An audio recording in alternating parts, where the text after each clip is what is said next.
ఇప్పుడు మనం డిస్కస్ చేసే టాపిక్ నీ రీప్లేస్మెంట్ సర్జరీ గురించి.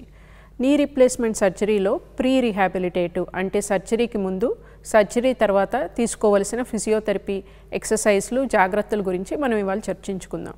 ముందుగా అసలు నీ రీప్లేస్మెంట్ సర్జరీ అంటే ఏంటి? నీ రీప్లేస్మెంట్ సర్జరీలో మీ కాలులో పైన ఫీమర్లో ఉండే చివరి భాగాన్ని సర్జన్ కట్ చేస్తారు. అలాగే టిబియా మీ కాలులోని పైన భాగాన్ని కూడా కట్ చేస్తారు. ఈ రెండింటిని కట్ చేసి ఒక ప్రాస్థీసిస్ని ఇంప్లాంట్ చేస్తారు. ఇది చేయవలసిన అవసరం ఏంటంటే మనకి ఆస్టియో ఆర్థరైటిస్ అంటే డిజెనరేటివ్ ఆర్థరైటిస్ వల్ల సర్ఫేస్ ఏరియా ఆఫ్ జాయింట్ని ఎరోడ్ అవుతుంది. దీనివల్ల చిన్న చిన్న స్పైక్స్ ఫామ్ అవుతాయి. దీనివల్ల మనకి నొప్పి, అలాగే కదలలేకపోవడం, మన క్వాలిటీ ఆఫ్ లైఫ్ దెబ్బతింటుంది. అందుకని సర్జన్స్ మనకి నీ రీప్లేస్మెంట్ సర్జరీ చేయడం వల్ల మనం ఇంతకుముందు ఏదైతే పనులు చేయగలమో అవి తిరిగి చేసుకోగలుగుతాం. ఈ నీ రీప్లేస్మెంట్ సర్జరీ వల్ల క్వాలిటీ ఆఫ్ లైఫ్ బాగా ఇంప్రూవ్ అవుతుంది. దీనికి మనం చేసే ఎక్సర్సైజ్లు ఏంటో ఇప్పుడు మనం చూద్దాం. ఇంకొక స్ట్రెచ్ చూపిస్తాను. దీన్ని ఫిగర్ 4 స్ట్రెచ్ అంటారు. ఒక్కొక్కసారి నీ జాయింట్ టైట్ అయినప్పుడు హిప్ జాయింట్ కూడా ఎక్కువగా స్టిఫ్గా ఉంటుంది. ఎందుకంటే నీ జాయింట్ రిప్లేస్మెంట్ ఆర్థరైటిస్ వల్ల జరుగుతుంది. సో ఆర్థరైటిస్ నీ జాయింట్లో ఉంటే హిప్ జాయింట్లో కూడా ఉండే ఆస్కారం ఉంది. మనం హిప్ ఓపెనింగ్ స్ట్రెచ్ ఎలా చేయాలో చూపిస్తాను. మీరు ఈ పాదాన్ని ఈ కాలు పైన పెట్టండి. ఇలా పెట్టి ఇప్పుడు ఈ పాదాన్ని లోపలికి స్లైడ్ చేయండి. నీ బెండ్ చేసి లోపలికి స్లైడ్ చేయండి. స్లైడ్ చేసి అలా ఉంచాక మీ చేత్తోటి ఈ కాల్ని కిందకు పుష్ చేయండి. ఇలా పుష్ చేయడం వల్ల మీరు ఈ హిప్ జాయింట్ స్ట్రెచ్ అయినట్టు తెలుస్తుంది. ఇలా స్ట్రెచ్ని 30 సెకండ్స్ హోల్డ్ చేయండి.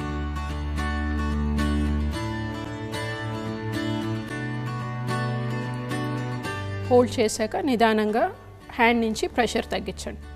ఇప్పుడు మళ్ళీ కాల్ని స్లైడ్ చేసేసి ఫుట్ని అన్క్రాస్ చేసి ఒరిజినల్ పొజిషన్లోకి వచ్చేయండి. ఎప్పుడైతే ఇది స్ట్రెచ్ కాబట్టి ఇంకో 2 సార్లు చేయాలి. సో మళ్ళీ పాదాన్ని నీ పైన క్రాస్ చేసి ఫుట్ని లోపలికి స్లైడ్ చేసి హ్యాండ్ తోటి కిందకి ప్రెషర్ ఇవ్వాలి. ఇది సెకండ్ రెపిటేషన్.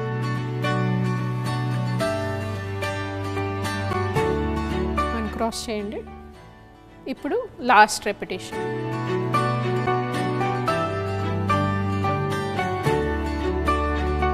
Very good.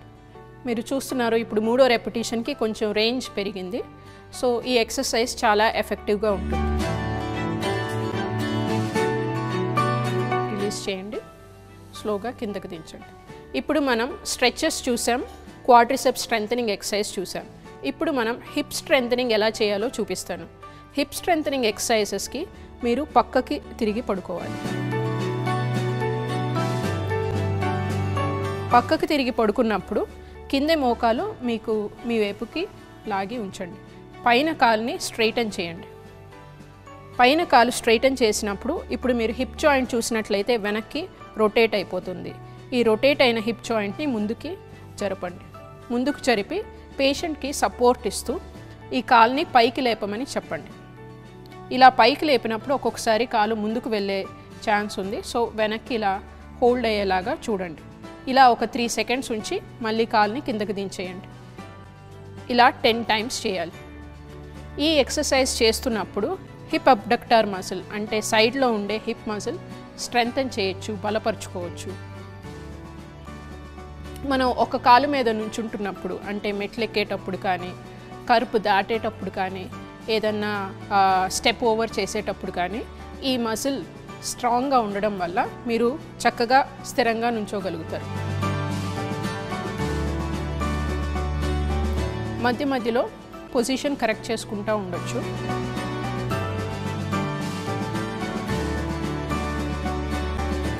ఇలా 10 టైమ్స్ చేయాలి.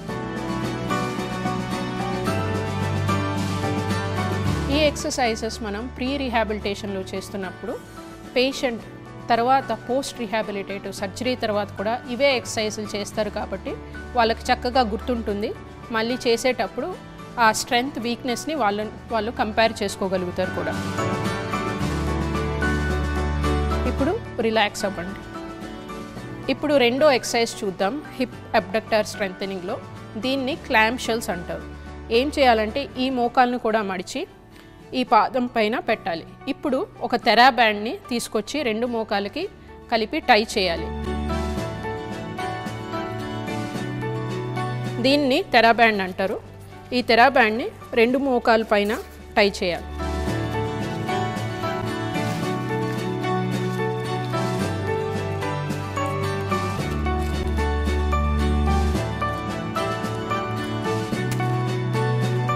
టై చేసినప్పుడు ఇందాకైతే ఏదైతే ప్రికాషన్స్ తీసుకున్నామో హిప్ వెనక్కి రొటేట్ అవ్వకుండా అలా స్టెబిలైజ్ చేస్తూ మోకాల్ని సపరేట్ చేసి పైకనండి. పాదాన్ని ఇలాగే ఉంచి మోకాల్ని లిఫ్ట్ చేయండి.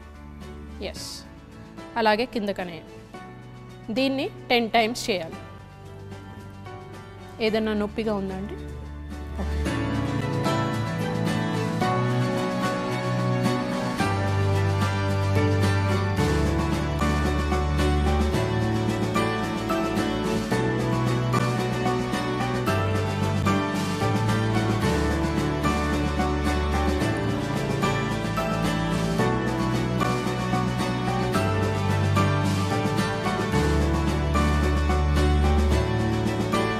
ఇప్పుడు వెల్లకిలా పడుకోండి.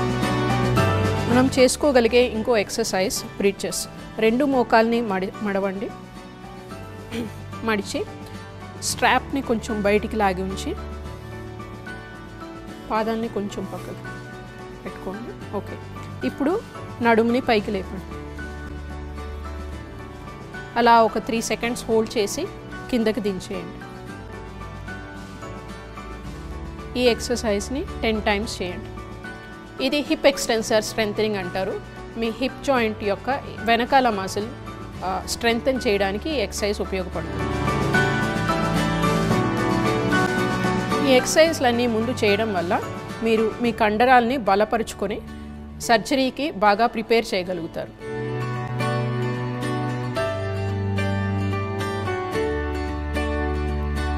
టెన్ టైమ్స్ అయిపోయాక రెస్ట్ తీసుకోండి.